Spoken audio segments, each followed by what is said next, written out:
Here's a thought you've probably never let yourself finish.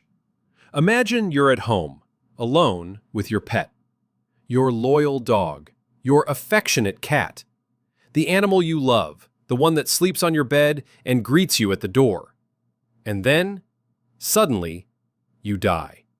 A heart attack, a fall, something fast. Nobody knows. Nobody comes. It's just you and your pet, and days begin to pass. What does your pet do? Most people assume they know the answer. They picture loyalty. A dog lying faithfully beside the body, guarding it, mourning, refusing to leave.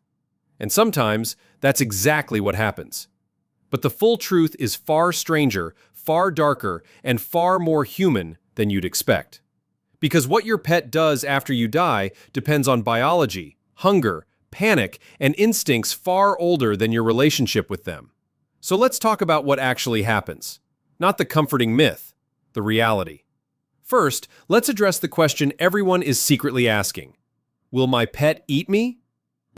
It's a disturbing thought, but it's one forensic scientists have studied extensively because it matters for understanding crime scenes and deaths.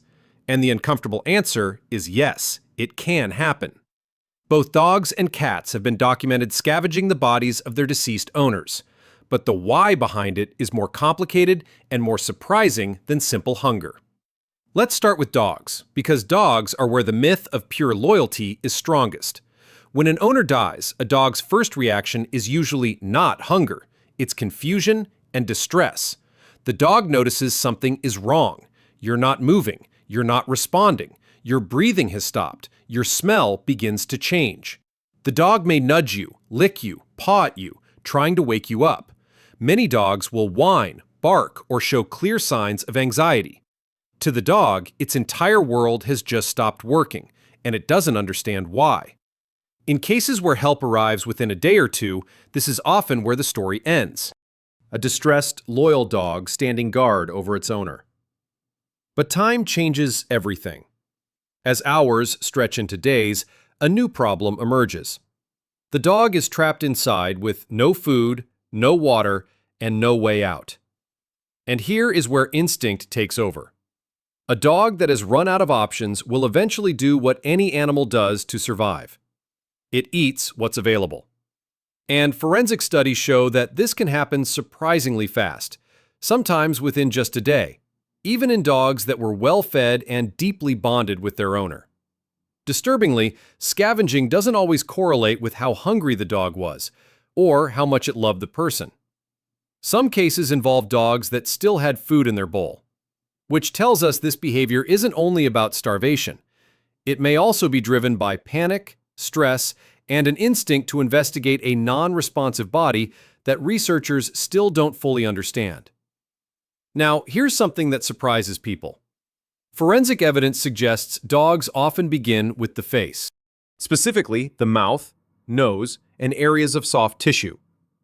It's not what you'd expect from an animal acting out of pure hunger, which is part of why some scientists believe the early stages may be related to the dog's frantic attempts to get a reaction from the owner, licking and nudging escalating over time, rather than a cold decision to feed. Now let's talk about cats, because cats have a much worse reputation here, and the question is whether they deserve it. The popular belief is that cats are cold, and that a cat will start eating you almost immediately, without hesitation or grief. The reality is more nuanced, but it's not exactly comforting. Cats are obligate carnivores and natural scavengers. In the wild, eating something that has died is completely normal feline behavior. So when a cat's owner dies, the cat doesn't carry the same heavy, pack-based loyalty instincts that a dog does. Forensic cases involving cats do exist, and they reveal something interesting. Cats also tend to target the face first, the same pattern seen with dogs.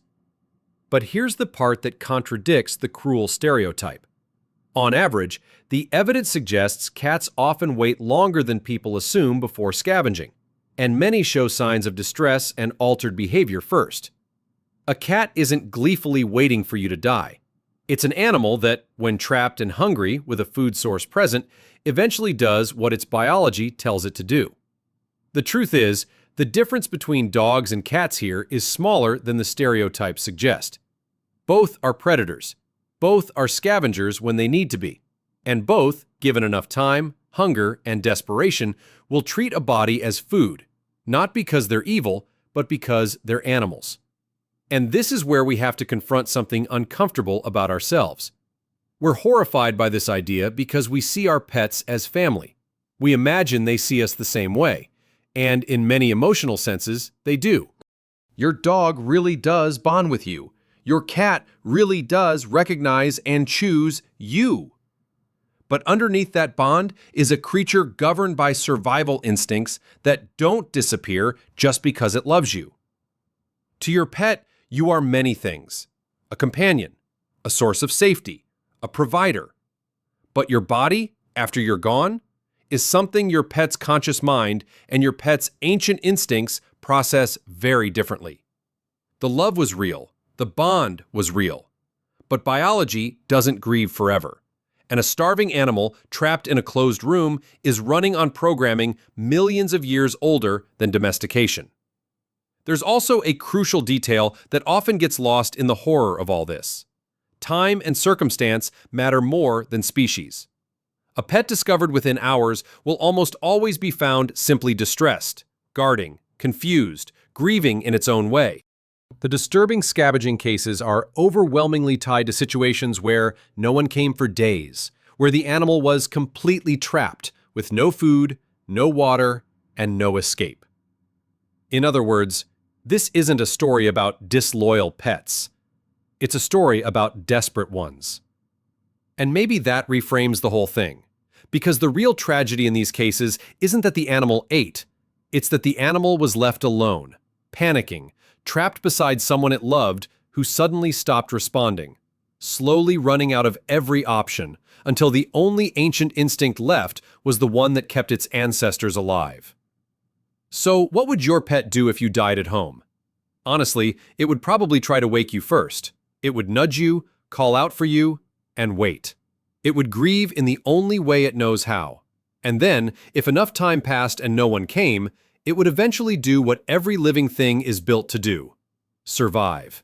Not out of betrayal, not out of cruelty, but because, in the end, your pet is exactly what it always was: a loving companion and an animal. The bond was never a lie. It just isn't stronger than millions of years of evolution.